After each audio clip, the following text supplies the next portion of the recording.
Good evening and welcome to Garden Hour, brought to you each week at this time, 6 Mountain, 7 Central, every Tuesday evening. I'm Rhoda Burrows, SDSU Extension Horticulturist, and I will be your host this evening.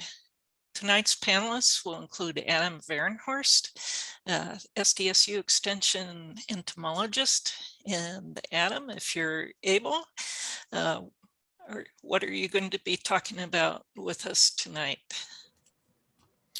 Well, good evening. I'll be talking about some of the garden pests we're seeing right now, and then also they're not pests, but some of the other insects we've been receiving a lot of calls about, one in particular, and then just one insect that I came across this weekend that I thought was pretty fascinating to find in Brookings, especially just hanging out in my garden. So, but a few garden pests that are really starting to show up or continuing. So those will be my topics. So everybody can watch closely and see if they have some in their gardens as well. And John Ball will be joining us. John is SDSU Extension Forester and South Dakota State Forest Health Specialist. John, what woody plant issues are you going to be discussing with us tonight?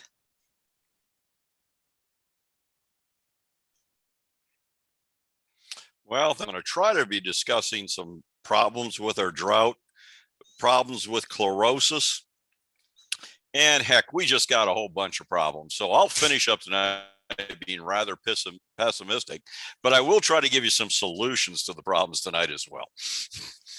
Beyond water. And Christina Lind will also be That's joining correct. us. Christina Lind will be joining us a little bit later to talk about what's blooming at McCrory Gardens. Christina is long-term staff at McCrory, and she's now their horticulture outreach consultant. So I'm going to start off tonight by talking about some issues that we've been seeing, particularly with tomatoes. Always a good one. So let us start with early blight. And I just got a sample of this into my office today. One of the ways that we can tell early blight, we'll see these spots on the leaves. The concentric circles that you see here between the light and the darker brown are not always quite that obvious.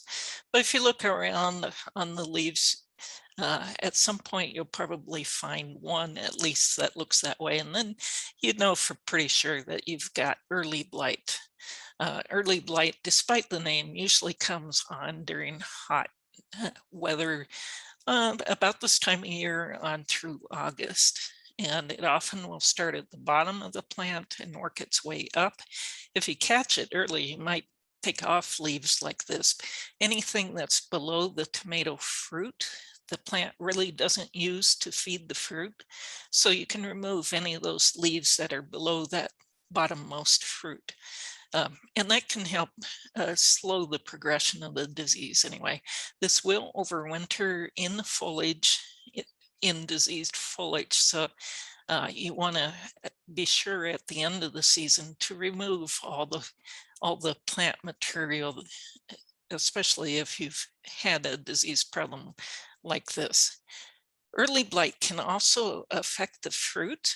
And we have here a tomato that was infected pretty badly with early blight. And you'll notice it could look a little bit like blossom end rot. But the difference is that it often starts at the stem end or on the shoulder rather than the other end, the blossom end, which is where blossom end rot would be. So different location on the fruit. This can also be sometimes a little more gushy, technical term there, a little bit more of a rot. So early blight can affect both the foliage and the fruit. The next one that I got a sample of today's was Septoria. And Septoria, you see, tends to be smaller dots on the foliage. often a lighter center and a darker margin, but multiple small dots, almost like somebody took a pin and pricked the leaf in numerous spaces and it started off from there. These will eventually, the leaves can eventually turn all the way yellow and fall off. Just like the early blight, which I included the picture on the left so you could compare the two. Septoria usually starts at the bottom of the plant and again overwinters in the foliage. So if you have infected leaves and you plant tomatoes back next year in about that same spot, when the rains come, they'll splash that soil up onto the lower leaves. And again, the disease progresses from the bottom of the plant upwards. So if you see a leaf like this and it's below the fruit, be sure to remove it, and that'll slow down the spread some. Probably won't stop it altogether, but it'll slow it down. Now, the good thing about Septoria, if you can say there's a good thing about a disease, unlike early blight, Septoria does not affect the fruit. So if you've got running fruit, you know you've got early blight or something else going on. Of course, you can also actually have both of these diseases on the same plant, so that can get confusing too. But with both of these, you can use a fungicide like Captan or a copper fungicide. If you do so, just be real careful to read the label directions and follow them. And another example of a disease that I got in, and I've had a couple of these come in already this year, and that's tomato spotted wilt virus. And I actually have a little lab equipment that allows me to test to make sure that it's this virus and not something else. And so I take a little leaf about an inch square or so, and I macerate it in this special liquid that comes from the lab. And then they have these little test strips, kind of like pregnancy test strips. And you put that, so it touches the liquid of the macerated tissue, and you wait. And if you get 2 lines there, that's a positive. And this particular one was a pretty strong positive for tomato spotted wilt virus. Now, this test sometimes will pick up other kinds of viruses. It won't pick up fungi, but it can pick up really closely related viruses. But I've shown some symptoms here on this slide. The first one I want to point out in the upper left, and this is what I often look for when I'm kind of, you sort of develop that sixth sense that says this is a virus. They'll get these sort of speckled brown, and you can see they can be about the size of that Septoria, but in this case, they don't have that whitish center. But here we see a green center surrounded by dark tissue. And those are what I really look for when I think there might be a virus, is anytime there's green tissue surrounded, circled by darker tissue. Because a fungus won't do this. A fungus starts in one point, and as it works out, it kills the tissue. So there's not anything green in the center left. So that's often a sign of a virus. This is kind of a general picture of a plant that I might start thinking was tomato spotted wilt, because one of the characteristics, it depends on how old the plant was when it got infected, but it can develop this sort of general dieback on the top foliage, having a lot of these little dark speckles, and we kind of see that not real clearly, but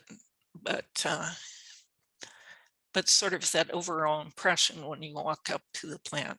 Now, this could be caused by a number of different things, but when it's got that kind of brownish, bronzing look to the top, then I start looking for those little spots that I was talking about. So that's one thing to keep in mind. Most of our blights, like the ones that I talked about earlier, the early blight, as well as something like Verticillium and Fusarium, which are root rots, we often see symptoms of those at the bottom of the plant first, whereas here we're seeing it at the top of the plant. So that's another clue, but for the most part, it's going to require taking a sample somewhere to kind of figure out what's going on, unless you see the fruit. And here we've got 4 different examples of the symptoms on the fruit. And you can see on this green one, there's kind of a circle here, and that's slightly raised. Here we have, it's kind of like a circle, but it's in a little different kind of pattern. So kind of just raised bumps on the fruit make me suspicious. And then I start looking at the foliage and overall.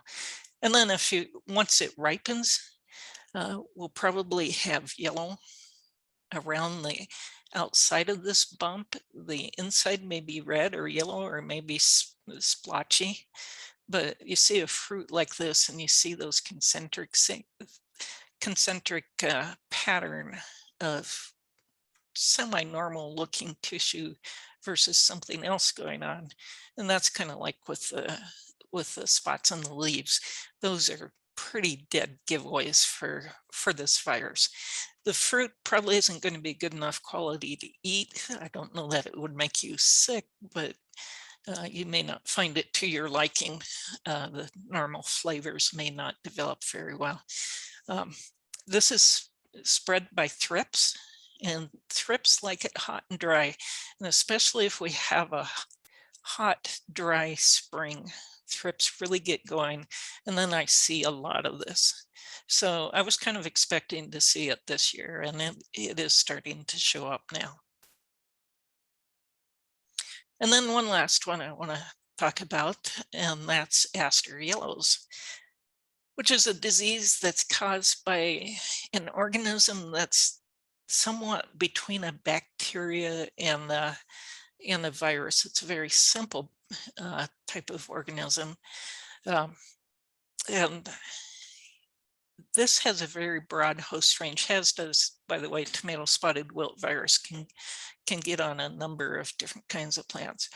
Not too many vegetables, but Aster Yellows, it's easiest to diagnose probably on flowers, but it does affect things like carrots, anything in the carrot family, and a broad range of other organisms, including some trees.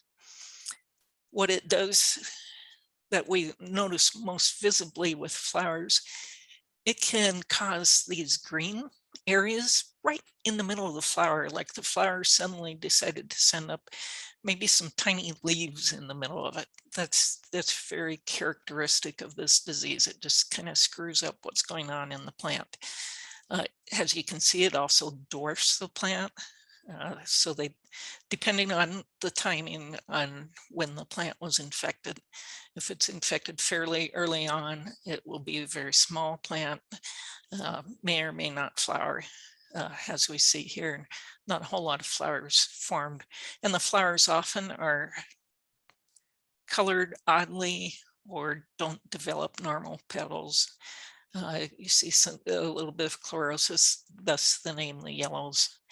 If a carrot gets infected with this, the carrot itself, the root often gets all these little rootlets coming out, so they call it hairy root. And the top will be kind of yellowish.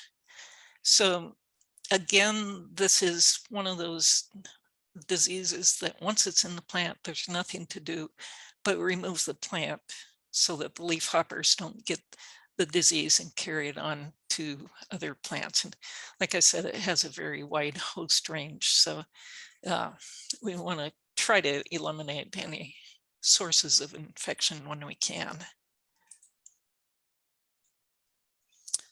With that, I'll stop and take a look at the questions.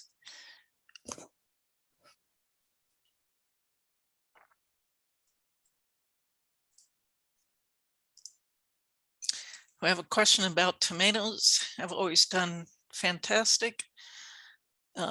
This year, they're only about 2 foot tall. It could be a virus, it could be something else, it could be nutritional. If they look perfectly normal, coloration the same, take a look and see if you're getting normal flower formation. That might give us some ideas. Other than that, I'm not thinking of anything right off the top of my head that might be going on with it. There are a broad number of viruses that can affect tomatoes.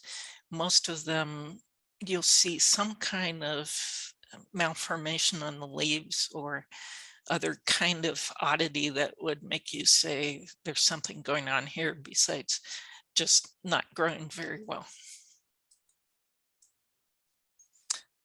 The infected tomato fruit, I think I addressed that already, but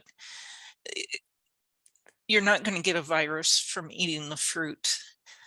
So you don't have to worry about that. Whether or not they would be good enough quality to eat, they may not. If it's just got a little spot, maybe, but it's not going to endanger your health to eat them. And yes, you want to remove the whole plant once something's infected, either with Aster Yellows or tomato spotted wilt virus. Don't just remove the fruit, remove the whole plant, because with the tomato spotted wilt virus, the thrips can take in the virus from an infected plant and go and spread it to other plants. So you want to get rid of those when you can.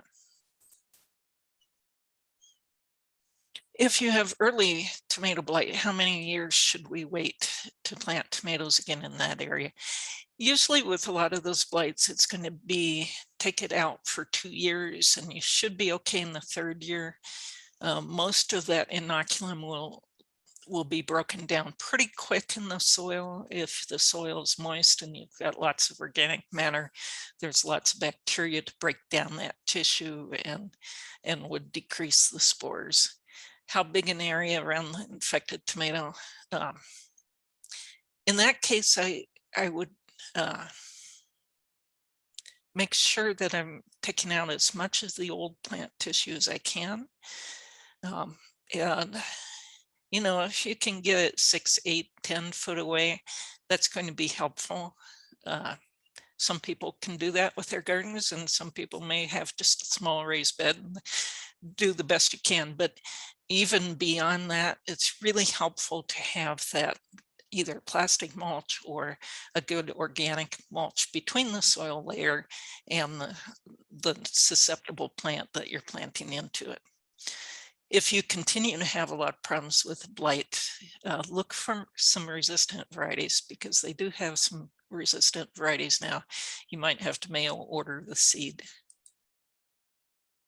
With that, I am going to turn it on over to Adam. And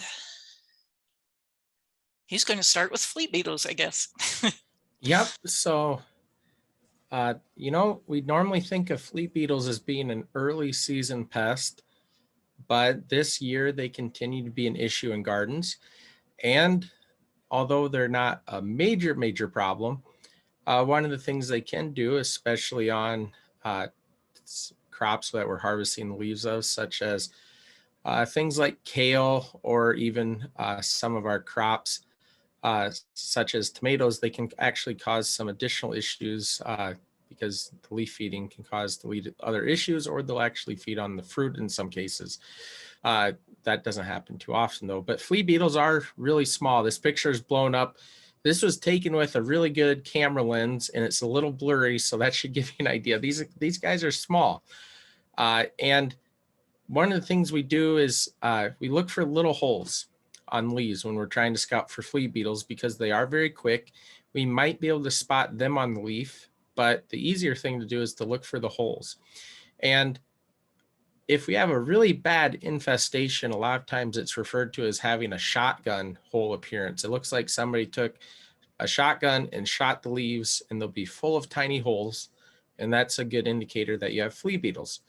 Now, the more flea beetles you have, the greater the risk for lots of holes. And when you have defoliation, especially on a year like this, even if you are providing water, it's just another stressor. And depending on what you're finding these on, they can reduce your produce, overall produce and yield. So it's a pest to watch for. The best thing to do for these, there are some crops. It's a little late to do those, though, that you can plant early season that they seem to be very attracted to. But this time of year, one of the things you can do is take the garden hose and essentially spray the plants down, and you'll knock them off. That won't keep them off, but it'll slow them down a little bit. Another thing you can do is powder insecticide. And so depending on what you're seeing them on, it might be worth, especially if you have really large populations, to put some insecticide down just to deter them or slow them down from feeding. You can go to my next slide. Another pest that I've been having a lot of issues with, potentially because this is the first year I've ever had tomatillos planted in my garden, is the three-line potato beetle. And these beetles are very distinctive. They have a cream-colored abdomen, so the hardened forewings are light cream color, and then they have a black stripe on each edge and one right down the middle. They have orange legs, head, and thorax. And if you look at the thorax, that's that segment between the head and the abdomen. There are these two perfect little black spots. So that's the adult for the three-line potato beetle. So I've been observing quite a few of those. Another thing you might spot with them is small orange eggs. And these are going to be typically on the underside of the leaves, and they're clusters. And so if you see those, good indication also that you might have three-line potato beetles, especially if you're seeing those eggs on your tomatillos. You can go to my next slide. And so if you're not seeing any of that, but you're seeing these weird little larvae on the leaves, and they seem to be in large groups, and they also look like they're covered in something, that's another indication that you probably have three-line potato beetles. Now, it's a little bit gross, but these guys actually cover themselves with their own waste, kind of as a protective measure. And so right now I'm seeing adults, eggs, and larvae. It's a little bit confusing because in all the literature I found, these have potentially 2 generations per year. It may be that the same adults that were out earlier are still laying eggs, and I'm not seeing a second generation yet, but I've seen a lot of different eggs being laid, and this is probably my second or third group of the larvae. And so what do we do if you see these? Well, the easiest and probably best thing to do is to take your thumb and index finger and start squishing. So far, that's been my management strategy, and it's a little gross, and maybe you want to have gloves on, but it's probably the most feasible, especially since these are feeding on the leaves, but they don't really seem to be causing a huge issue. But you can imagine if you let a group like that picture on the right go for very long, they will feed on quite a few leaves. Now, these guys love anything in the nightshade family, and so that's why tomatillos are such a favorite for a host. And they haven't really moved to anything else. So with the tomatillos, it seems like that's what they're sticking on, but they can be a slight problem on tomatoes and peppers. Typically, they show up in our gardens because we have nightshade weeds, weeds that are in the nightshade family. And so that's, I think, probably what drew them in. And then with having the tomatillos growing shortly after they showed up, it seems like they just set up house, and I'm just continuing the battle with them and trying to remove them. You can go to my next slide. So this is a group of pests, just not one species, that we're having some issues with throughout South Dakota, both in gardens and also in fields, are grasshoppers. And so there are really 3 species we watch for in South Dakota in terms of being a pest, potentially in the yard, garden, or in a field. The first one on the left is the differential grasshopper. The one in the middle is the 2-striped grasshopper. And then the one on the right is the red-legged grasshopper. Now, entomologists typically were not really too complicated when we come up with names. The differential grasshopper is a little bit of a misleading because there's nothing that's too different about it. But if you look at it, this is one of our largest species that we'll have in South Dakota. They're light green, kind of a yellow color. But the big thing, so if you see a large grasshopper, you look at its legs, and that hind leg will actually have, we call those black chevrons, and those black markings are a very important indicator for identifying it. The next species over, so the two-striped, get its name because if you look down the back, there are two light stripes and they actually converge towards the end of the body. So that's where they get their name. They're also a fairly large grasshopper. So those in the differential will almost be the same size. We do have two-stripe pretty much throughout the entire state. However, last year they were more of an issue in the central part of South Dakota. And so if we're going to have some two-stripe population showing up, it'll probably still be in that area. As you move east, it seems like the differential as well as the red-legged grasshoppers become more predominant. And then the last species on the right is the red-legged. They get their name because if you look at that segment of their back legs, it's a nice bright red color. Now, there are some potential variations that you can run into with both the differential and the red-legged grasshoppers where they might be different colors. Those variations are noted, but they're very rare in the population. So we do have publications out that discuss that, but there is the chance that you might come across a red-legged grasshopper that actually has blue legs, as confusing as that is. And then there are differential grasshoppers that instead of being the light green or yellow are sometimes almost completely black in color. And those are just variations within the species. Now with grasshoppers, one of the big things that we run into is that they kind of move around a lot and it makes it harder to manage these. You can go to my next slide. And so for grasshoppers, one of the things we try to do is monitor defoliation that's occurring in the garden.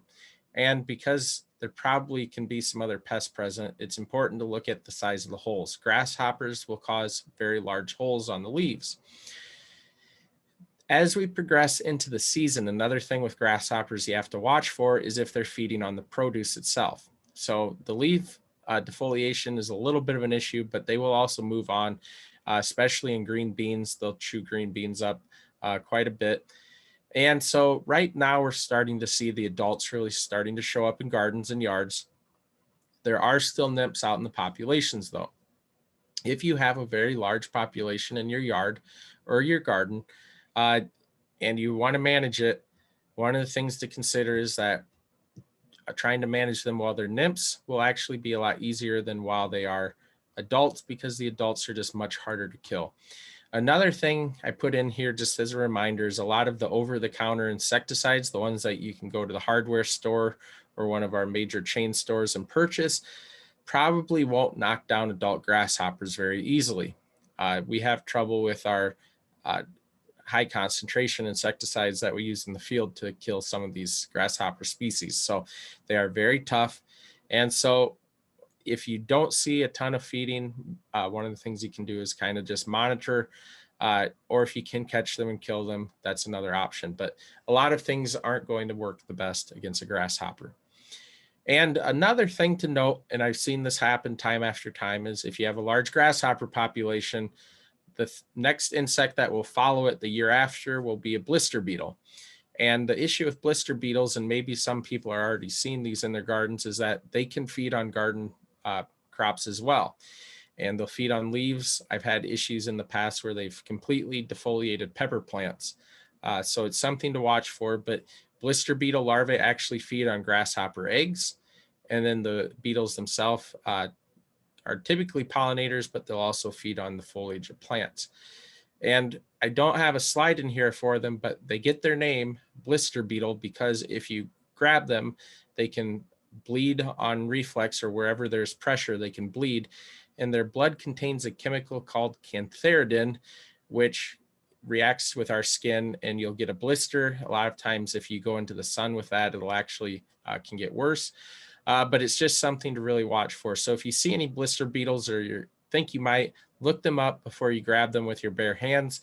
If you are trying to remove blister beetles, make sure you have protective clothing and gloves on or use an insecticide. You can go to my next slide. And then I just had a report of squash bugs today. So squash bugs are one of those insects that we hear a lot about when we go around South Dakota, and they're probably one of those that we hate to hear about because their presence is pretty much the sign that whatever cucurbit plants, so your cucumbers, your zucchini, anything in that family are probably going to be done fairly soon. And so one of the first things you do in your garden is always monitor the leaves and stems of your plants in the cucurbit family for bronze colored eggs. If you observe those eggs, make sure you remove them immediately. Squish them, whatever you need to do, but get them off the leaves. Also, though, start monitoring for the nymphs and the adults. As you can see in this bottom picture, they're going to be gray. The adults will be a little bit darker in color. They will be feeding typically underneath the leaves or near the base of the stems, somewhere on the plant. Typically, they like to hide a little bit. The big issue with these is that they have piercing, sucking mouth parts, and they're going to be sucking most of the plant juices out. You can imagine when you get a very large population of these, they can cause a plant to go from wilting to being dead. And they can be more of an issue during dry years, especially if your garden's not getting watered enough. So under perfect years, plants can tolerate them for quite a while. But with a little bit of stress, it seems like things can go downhill pretty rapidly. Another thing to note is if you're not sure if you're trying to remove some of the nymphs or adults and you're grabbing them, a very key characteristic with these guys is they'll actually give off a foul odor when you're handling them. So if you're noticing nymphs or adults, insecticides can be applied. Try to get those at the base of the plant, and that will slow these down, but there is a chance that you might still lose those plants. You can go to my next slide. So that's all I have for garden pests. I am seeing a few other things out there, but nothing in huge populations, and our calls have kind of slowed down in terms of garden pest issues. But one of the insects that we're hearing a lot about and a lot of concern are cicada killers. And I will start off right away. These are not murder hornets, that name that's referred to for the hornets that were found in Washington State. These are not those guys. We haven't had any reports of those in South Dakota. Cicada killers get a pretty bad rap, though, just in terms of the fact that they're loud. When they fly, they sound like a little helicopter. They're very large, and they kind of look menacing when they're flying at you or flying around you, but I promise they're not very aggressive. If you have a cicada killer buzzing by you quite a bit, you're probably near a nest, and the males are very territorial. But the catch is the males can't sting you. So they may be trying to scare you away, but that's all they can do. They can't actually do anything besides try to fly by and make you want to leave. The females can sting, but they rarely do. We won't say that these never sting. It does happen from time to time. But out of the different wasps and bees that you can encounter, cicada killers are ones that we really don't worry about. I was about 3 inches away from this one when I took a picture of it. It was minding its own business on the dill. It didn't even really notice I was there. And so we get a lot of questions about why are these showing up? How do I get rid of them? Well, cicada killers love bare or sandy soil for nests. Even in your yard, if you have a patch of grass that's not very thick, if it seems to be thinned out a little bit, there's a good chance that a cicada killer will decide that that's going to be its new home. And so one of the first things you can do if you don't want cicada killers is try to not have a ton of bare open soil. And another thing that's nice about cicada killers is they actually kill cicadas. So cicadas, John might talk about a little bit, but they can be a problem around here, not too much of an issue for trees. They do make a lot of noise, but the cicada killers will literally carry one out of the tree after they sting it and then bury it in the ground. You can go to my next slide. And so with cicada killers, this is a picture of what their nest sites look like. So when they're excavating a nest, the females will start digging, and they can dig a lot of dirt up for, they're large wasps, but it's still impressive when you see them sometimes when they're digging. So the top picture kind of gives you an idea. The grass here was along a driveway. It wasn't quite as thick as the rest of the lawn. And then you can see down in the bottom picture, you can actually see the cicada killer going in and out. So it was doing its digging that day and was getting a lot of work done. And so some of the issues we have with cicada killers, it seems like, is that areas where they show up sometimes are near back doors, in gardens, or on the sides of homes if you have flowers along there. And so sometimes they show up where they're not wanted. However, unless you're really messing with them or accidentally press against them, like I said, you probably won't have to worry about a sting. You can go to the next slide. And I mentioned they actually kill cicadas, and here's one actually carrying a cicada away. So if you ever see this, it's pretty impressive. It's a large wasp, but it's still not as big as the cicada that it's carrying. And so they go to the tree, they sting and paralyze the cicada, and they will actually take that down into that nest that they've dug, put it down in the nest, they'll lay an egg on it, and then they'll bury it. And so they'll, in some instances, you can have several holes dug by kind of the community of cicada killers that are around. But those holes will typically get one cicada put in them and then be covered up. And then next year, you'll get your next generation of cicada killers. And so once they find a place they like, they do typically come back year after year. You can go to my next slide. And so my last thing I was going to talk about are mantis flies. And these are not extremely common. I was out in my garden looking at the cicada killers, and I came across quite a few of these actually. And so mantis flies, depending on the species, can be predators. They get their name because if you look at those front legs, they're actually just like a praying mantis. We call those raptorial legs. And so they can use those to reach out and grab prey. And so if you just kind of look from the thorax or the neck up, it looks just like a little praying mantis. Now, when you look backwards, depending on the species, they can have different appearances. This one was a wasp mimic, and so it had thinner wings and then also had the coloration similar to a wasp. But it's just one of those things that once in a while you catch something really interesting when you're out in your garden. You can go to my next slide. And I know the last couple of times I've been on here, I talk a lot about my garden. So I thought for once I'd give you guys a reference. So this is my hobby garden in my backyard. So in the middle is a rain garden with several different species of native prairie plants. And then you can kind of see I have my cucurbit forest on the right side, and then my tomatoes and peppers over on the left side. So most of my pests, when I observe, if I say I saw them in my gardens, probably coming from here. And I just always think that it's nice to give everybody a screenshot of that. If you notice in this picture, I mentioned on the last garden hour when I was on that I was trying some different traps out for squash vine borer. These are actually these white traps that you see out here. Those are actually European corn borer emergence traps. And so for European corn borer, you'd put those over grass and then wait and see if you catch them. Because the top, there's a little funnel at the top. And since insects like to fly up and not down, they fly up and then they kind of get trapped up in that top part of the net. And what I did was I took the pheromone lures that come in, you can order those online for squash vine borers. And I actually just put those into the front of these cages, these traps. And I've collected just an unbelievable amount of squash vine borer moths doing this. And so far, I'll cross my fingers, I haven't had anything really start wilting or dying. And so this may move forward as our recommendation. The issue I had with the original sticky card that the lures came with is that it was very small. It was open on each end, and squash vine borers are actually pretty strong flyers. And so what I was seeing happening was that they might get stuck, but eventually they could drag themselves out of the tangle trap, the sticky material that was on that card. I also tried a yellow sticky card because a lot of the old recommendations are to take a yellow pan and fill it with soapy water because they're supposed to be very attracted to the yellow color.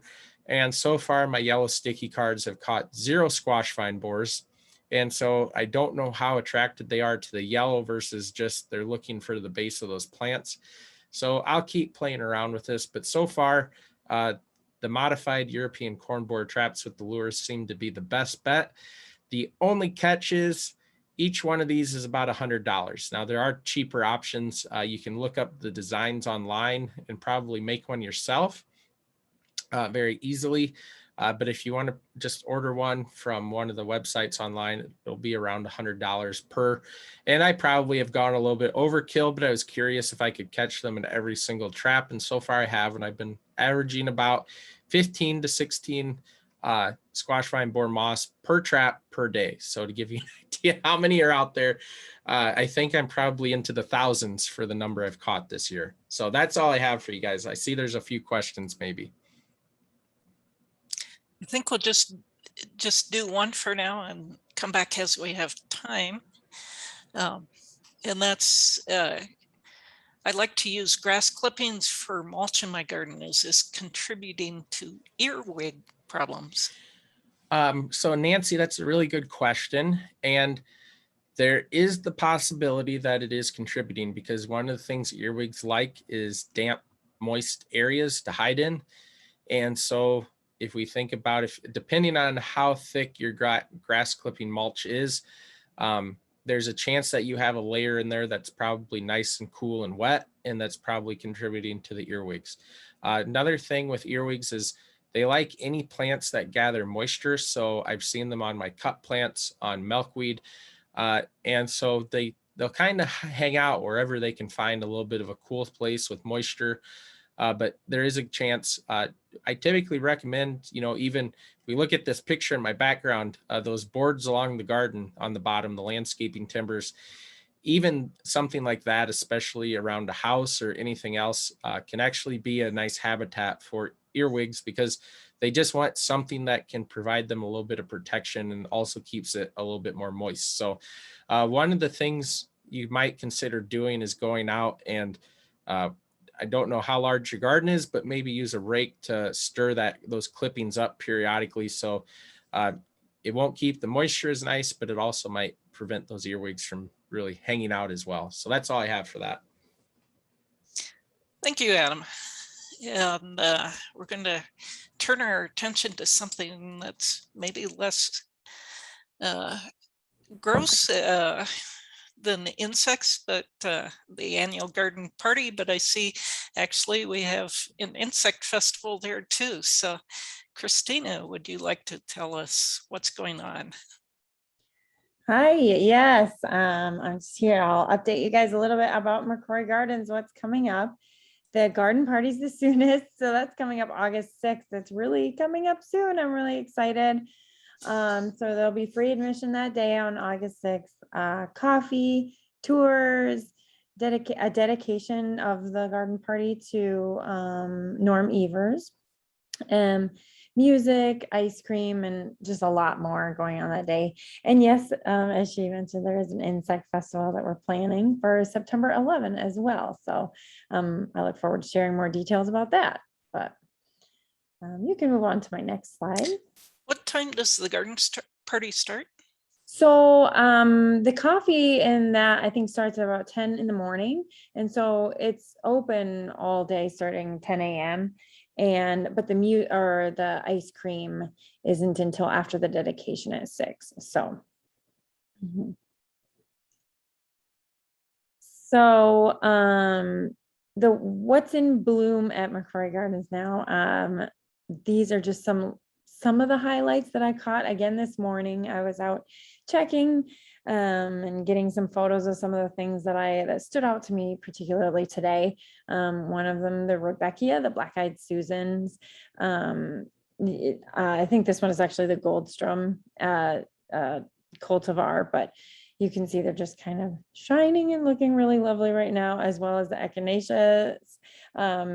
There's one you can see it in the background of the black-eyed Susan on the left, and some other cultivars down on the bottom with a little bee on it even. So there's definitely a lot of echinaceas blooming throughout the garden. So it's cone flowers, just looking really, really, really, really nice throughout the gardens right now.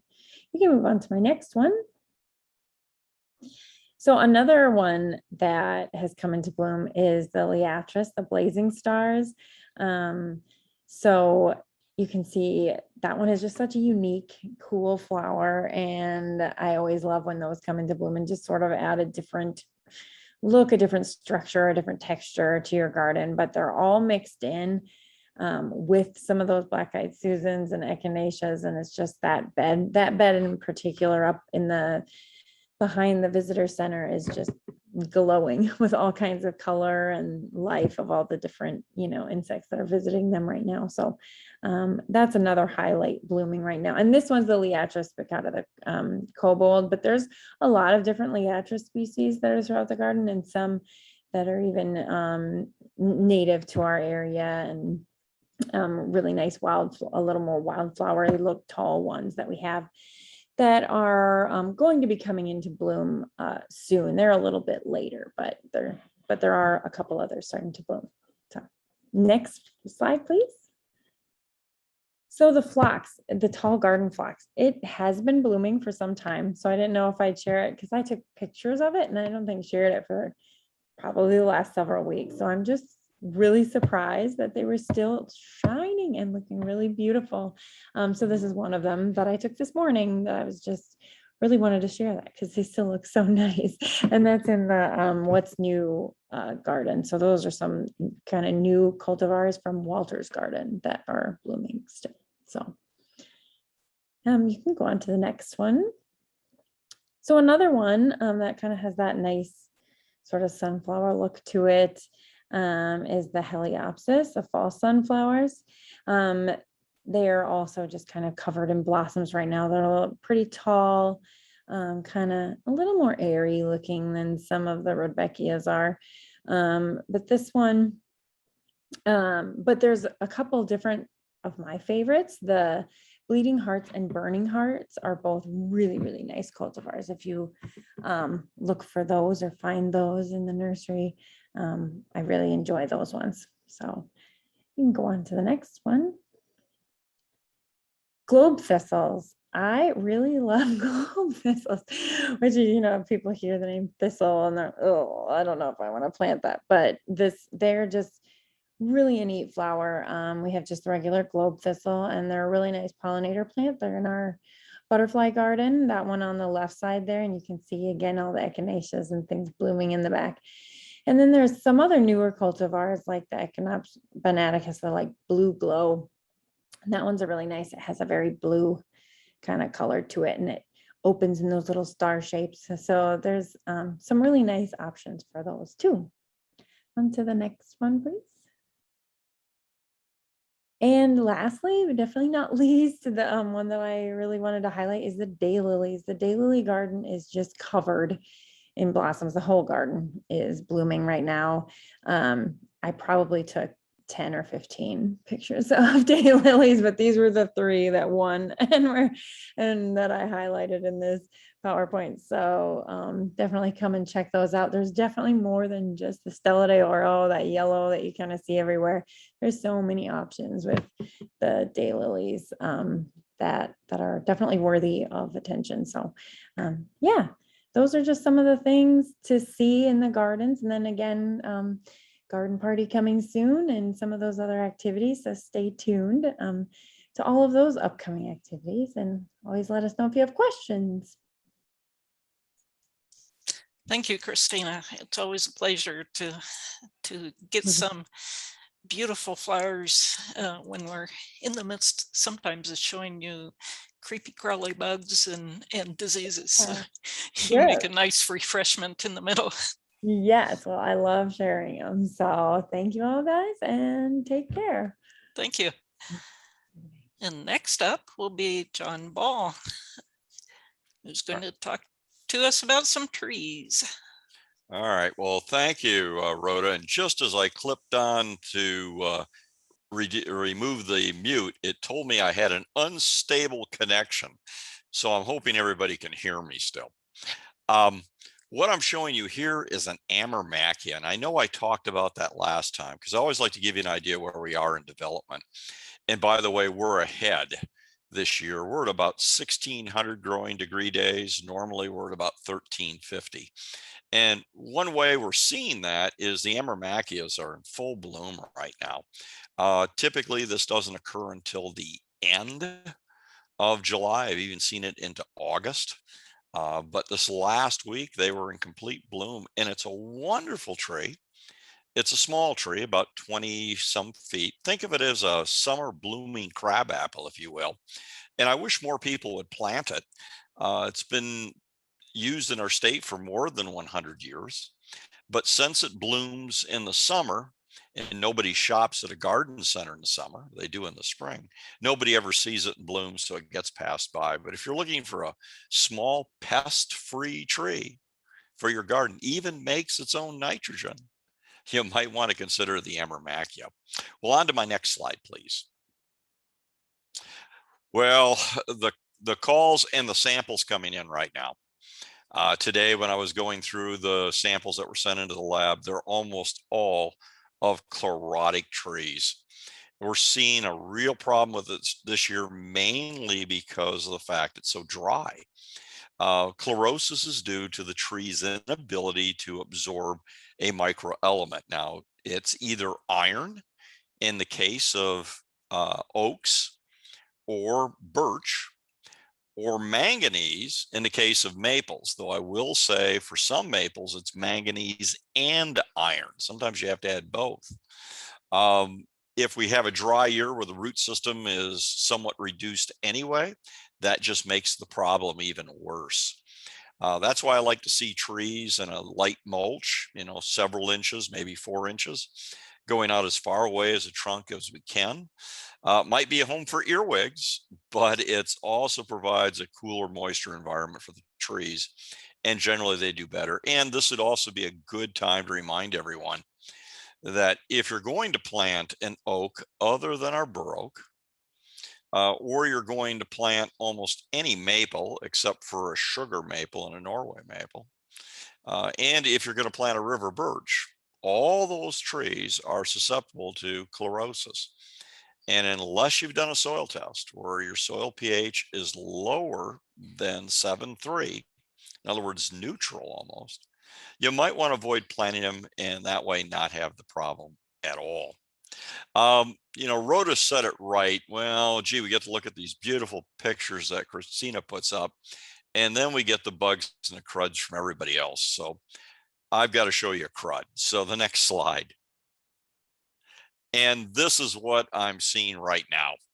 I see this a lot in Mitchell, Sioux Falls, and south of those locations. Reason why is that's in our little humid area in the state, or humid by South Dakota standards. And what you're looking at here is what's called dog vomit fungus. And literally it looks like a puppy heaved all over the place. But it's not from a dog, and it's not even a fungus. It's a slime mold. And this will appear on fresh mulch. If you went out and put shredded oak bark down, or in this case, a freshly ground stump, the slime mold will appear because it does like that abundant organic material. Now, I even had one person say they were going to take up all their mulch and put down new mulch. Well, don't do that. It'll just show up again. If you want, just rake it and it'll disappear. And since your mulch doesn't last very long, this rarely appears from one year to the next, unless you keep adding new mulch. And it's just kind of a summer phenomenon. Don't eat it, but it's not poisonous to touch. It just looks bad. And I have seen some landscapes, it looks like they had a party out there and some people weren't feeling very well. I think just breaking the material up is probably the best approach. Well, those are my 2 slides, but I saw I had 2 questions, and I want to make sure that I answer those because I thought they were both very good ones. In fact, all your questions are always good, folks. But the first question was on the flea weevil. Will that attack elm trees? And that's an excellent question, because what Adam was talking about is a completely different insect than the one that affects your elm trees. That's the European elm flea weevil, not beetle, flea weevil. And yes, indeed, that's the little insect that's making all the holes in the elm's leaves right now. Mostly on Siberian elms, and then the Asian elms that have Siberian elm in their parentage. But I'm getting a lot of samples. In fact, one today, which even in the bag included some of the weevils that were out there, but they've mostly done all their damage now. The larval stage is the one that's damaging, and they've pretty much left. The other question was on the apple tree with the bending branches. We should all be so lucky to have that much fruit. And it seems like South Dakota, it either is an abundance or it's not there at all. And I've seen this with peaches too. Yes, you do need to prop up those limbs. When I worked in Michigan in orchards, we had prop poles. In other words, when the branches were starting to bend with the weight of the fruit, we literally had poles that we'd put up to support the branches. Otherwise, they're going to break. And you add a little weight and a little wind in South Dakota, and you could end up losing branches. The other possibility is go out there and thin the fruit. You may find that you actually have too many fruit on anyway, and thinning should have been done sooner than this. But if you're going to ripen all that fruit, if you say, no, it's spaced out, it's just a lot of it, I would certainly suggest propping them. And we got a couple of minutes. So since it's a fruit question, I'll ask Rhoda to chime in as well on the propping fruit, or what would she suggest doing? Yeah, I agree with John, especially with our tendency for winds. The tree might be able to take it if we had perfectly still air, but get a little wind, and that's moving those branches around, and yeah, it can be quite a trial for that little tree. You'll see often in the older commercial orchards that they have those props underneath the trees. They're there for a reason. Believe me, they wouldn't bother to put them up if they didn't need them. And that's good. And I like that older orchard. I guess that means me, because yeah, this was back in the 70s I was doing this. Yeah, and that's one reason we went to semi-dwarf trees. Because propping up the branches on a tree that's 30 feet tall, that was a lot of work. And we only did it because we didn't, the branches would break. So yeah, we're both on the propping, or you might have considered fruit thinning as well earlier on. And the other thing is, and we've talked about this before, some trees are alternate bearing. They produce a good crop and a small crop. So next year you might go from feast to famine and not have as much fruit. But you know what the heck, it's South Dakota. We're getting towards fall. Save as much as you can. I think I hear an apple pie coming along somewhere.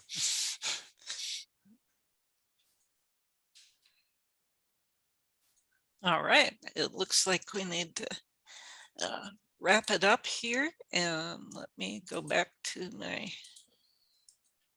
screen with the information on what happens if you have a question during the week. You can contact the SDSU Extension Garden Hotline. It's free to South Dakota home gardeners. Well, actually, it's free to anybody who calls in, whether you're from Minnesota or Timbuktu. So, but you can contact them either via email at any of the emails that are listed here, or the phone numbers as well. You can call in and ask them. So when you send them your question, they'll respond to you. Once in a while, they have something that's kind of puzzling, and they'll shoot it up to John or I, and we can take a look at it. And sometimes we scratch our heads and send it over to the diagnostic lab too, if it's something that may need some additional testing or something. So you're welcome to contact them, or even bring in samples to any of those regional centers as well. You also have another option to contact the Ask an Expert, which goes to any number of different respondents at the extension.sdstate.edu/gardens yard website. And that will give you both this information that's above, and if you scroll way down, you'll come to a form that you can fill in as well online. So a number of different options there for getting your question answered, or you can ask us online during our next garden hour, which will not be next week, as we will all be working with master gardeners in person next week, but the following week we will be back. So in the meantime, if you have questions, feel free to contact any of these. And with that, I'm going to stop sharing and thank our panelists. Thank you, John. And Adam, if you're still on, and Christina, thank you for your time. And we want to thank you as well for joining us.